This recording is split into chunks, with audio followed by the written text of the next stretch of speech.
I would like to present you with the laws of Yahuwah. Now, the laws of Yahuwah are very clear. They're very precise. And we've been documenting, for those who do not know, we at the Yahuwah and the Torah channel have been documenting the laws, statutes, and commands in I think are 185 days now that we have been reading from Genesis. And now we are in Deuteronomy.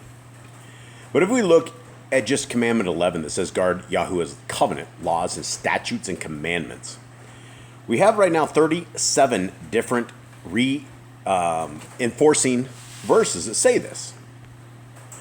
So I know it's hard words to hear when we talk about Brother Shaul and the stumbling block that Brother Shaul has created in the religion they call Christianity, which is just a cult.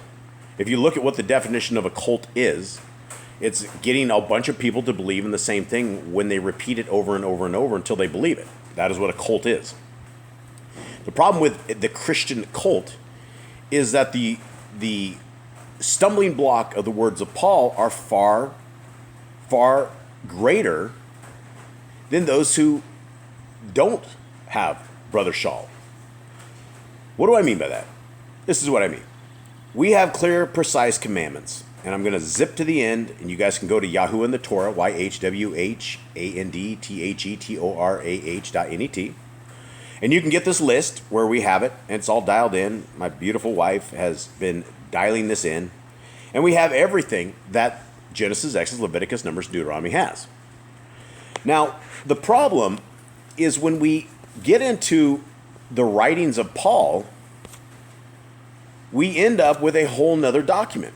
And I sat here and I just documented this, and this is the laws of Paul. Now, what is sketchy with this is that I'm only in 2 short books of Brother Paul's.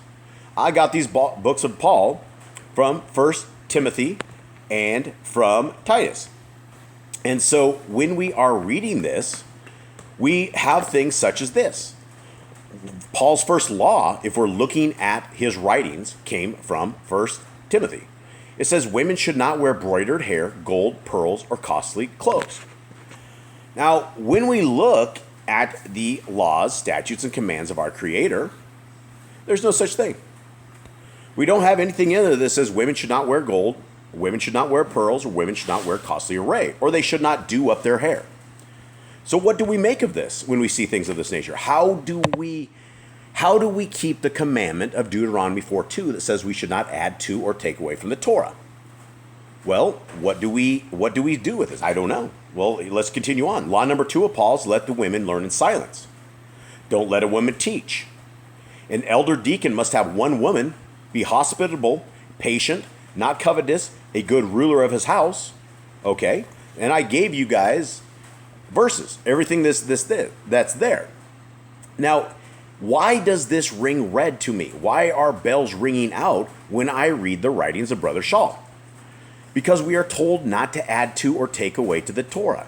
And since we are sitting here documenting everything that is in the Torah for over half of a year, now when I read the writings of Paul, it's very strange.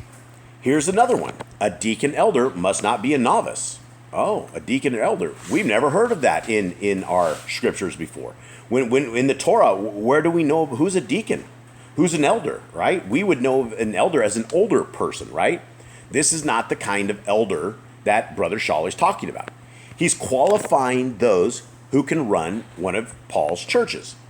So a deacon must have a good report with the poor. A deacon elder must not drink much wine. A deacon elder must be found blameless. A deacon's wife must be grave, not slanderous, and sober. A deacon must have only one wife and must rule their house as well. So a lot of these things are possibly good advice. But there's no Torah command that says we shouldn't have more than one wife. It says, in fact, all of our patriarchs, all of our forefathers, the tribes of Yisrael would not be the tribes of Yisrael if they didn't have multiple wives. Yes, I realize we are in a later time when that is against the laws of the land, man's land's laws, and they are against them. But they're not against the laws of our Creator, so why would a man be required to have one wife? Well, that's Paul's laws. Law number 9. An evil spirit will tell people not to eat unclean foods, and nothing is to be refused. Well, you can say, well, he didn't mean that. But what is written here, it says that in the end times, that latter times shall depart some from the faith, giving heed to seducing ruach and doctrines of devils, speaking lies and hypocrisy, having their conscience seared with a hot iron, forbidding to marry, and commanding to abstain from food which Elohim has commanded to be received with thanksgiving, of them which believe and know the truth. For every creature of Elohim is good, and nothing to be refused, if it be received with thanksgiving. For it is sanctified by the word of Elohim and prayer. Well, you may not think that he says unclean food, because we who study the Torah know in Leviticus 11 that we don't eat unclean food. It would not be considered food. It wouldn't be there. But we have Christians who now will pray over their swine, because Paul said, right? Law 10 of Paul, bodily exercise profits little. Now, what do we make of things like this when we know that exercise is good for our health? And I understand that he's talking about righteousness and other things, and he puts that into there. But his writings have become doctrine, and this is why we have 65,000 different religions of Christianity, because everybody has their own doctrine. Law number 11, let no man despise their youth. Law 12, rebuke not a deacon or elder woman. 13, honor only true widows. That's right. Paul clarifies and tells you what a true widow is. But we have never seen anything like this anywhere inside of the Torah. Is this a bad advice? Well, you're essentially saying that a widow has to be a qualified widow and has to meet all these requirements. Oh, that's not what the Torah says. Law 14, make the widow's family help her. And it says, if the widow has any children and nephews, first we must qualify this widow and make sure her family still loves her enough that they're going to take care of her. And if they have kids, they must take care of that widow. And then he says, they don't put it, later on he says, don't put a burden on the church. What? What church? Who says we're supposed to be building a church? Law 15, a real widow trusts in Elohim. Is that true? Is that true? Is that what qualifies a widow as somebody who trusts in Elohim? What happens about those who have never heard of Elohim? What happens of those who have never been in anything? What happens when their man was some heathen, pagan, godless freak, and now he's dead? And what happens if you try to convert her and show her the laws, statutes, and commands and the faith in Messiah Yahushua? So how do we know she's not a real widow? Well, she didn't trust in Elohim to begin with, right? This leaves us with all of these extra laws, statutes, and commands. Guys, I'm only in 2 books, 2 short little books. I'm already at Law 16 here. Law 17, a widow must be blameless. What? Yes, that they may be blameless. That's what he says. Law 18, if you don't provide for your house, you are an infidel. Now, it didn't say about widows. I was assuming it was widows, but since he didn't clarify, I just put that. So because you're a deadbeat dad, you're an infidel? Because you're going through struggles in life, you can't provide for your house at this certain time or something of the sort, or you become handicapped, you're an infidel? He didn't put any specifications, right? These things are not in the Torah. It doesn't make any sense when you read the laws of Yah. Here we go again. Law number 19. A widow must be over 60 and only had one man. Yep, because a widow that has lost her husband and she gets another husband, he dies, that's not a widow. No, that can't be classified as a widow. She had more than one man, which is not a Torah command. If somebody dies, she can remarry. That is the law of Yah. A widow must be a qualified widow. That's right. We're going to qualify these widows because she has to have good works. She needs to be well reported of for her good works. That she has to bring up children.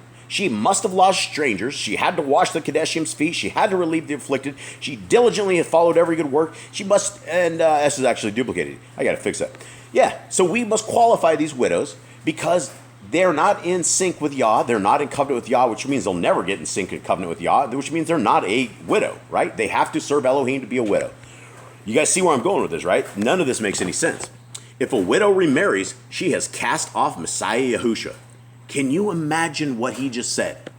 He said, because if a woman does not want to remain a widow, that she has denied her faith. What? Having cast off their first faith? None of this makes any sense. Law 22. Young widows are troublemakers. Make them remarry. And again, I fight for every widow that's out there. I've known some widows, and I don't think they're troublemakers. I don't think they're what they say. He says they're wandering about from house to house, and not only idle, but tattlers and busybodies, speaking things which they ought not. He classifies every widow into this pot of evil, and this is evil in and of itself. We're judging others based upon actions they have not done, which is not of the Torah. Law 23. Don't burden your church. Don't burden your church for helping widows. Right? That's what they say. Don't burden the church. What is the church there for? Law 24. Give the church deacon elders double honor. What about giving Yah all complete praise and honor? Aren't we just there because we are serving Yah? Why is there honor among men? Just because we have helped the widows or we have been a kind and good thing? Why are we bestowing double honors on the deacons? Law 25. Keep Paul's laws without partiality. That's what he says. I charge you before Elohim and the Adonai Yahushua HaMashiach and the elect angels that you observe these things without preferring one before another, doing nothing by partiality. And I sat there and tried to figure this out, and he's talking about what he's speaking. These commandments that we're going over, that you need to observe them. Don't prefer one over the other. You need to do them, like he says. Law number 26. Never lay hands on a man suddenly. Wow. What about Ezra? What about Nehemiah? What about Nehemiah beating the people up outside the gates? He's saying that a man cannot be a brawler. And again, guys, I am not saying that a man should be a drunkard or a brawler or a covetous or any of this. This is probably good advice, but if we are told not to add to or take away from the Torah, we have 27 laws here that are not in the Torah. Law 27, and I made it to the end of Timothy. By the time I get done with Paul's laws, I believe there are going to be more laws than the laws of Yah in this. This is what's crazy. Drink wine for your infirmities. That's right. Don't drink no longer water, but use a little wine for your stomach's sake and your often infirmities. Whose often infirmities? Oh, he's talking to Timothy. Is Timothy sick? Probably. Why are we making these kind of things doctrine? It says, drink wine for your infirmities, which I have heard Christians drink a ton of wine. Well, we're just going to drink wine. And it says, not drink no longer water. What could this man mean? Why is this in our scriptures? Why should we be believing things that do not jive with the Torah? So what I'm trying to do, and people are, I've lost a lot of people, a lot of friends, a lot of subscribers. There are people like, Jason, you're a heretic. You're a heretic. You go against the laws of Paul. Paul wrote all the New Testament. If we didn't have Paul, we wouldn't have salvation like we have. That's probably true, because you do not have true salvation. True salvation is where Revelation 14:12 says it's the faith of Messiah Yahushua and the keeping of the commandments, right? Keeping the commandments. What is it always about? Last thing. I'm going back to this, and we're going to finish with this, because I thought this was very intriguing. And even though I've already mentioned this, I will find it very intriguing again. You have 37 separate laws here that will... Hold on, I got family talking here. Sorry about that. Family's out with the dying cows. I'm trying to give you guys the message. So we have 37 different laws, 37 different reiterations of the same thing that says guard Yahuwah's covenant, laws, statutes, right? That's what it says. Now, if we are to obey this commandment, which says it 37 times, then we wouldn't want to take the laws of Paul as doctrine. If you want to use it as advice, okay, that's good. But if you're using it as a new law in opposition to our Creator, that's not right. Read your Bibles. I'm out.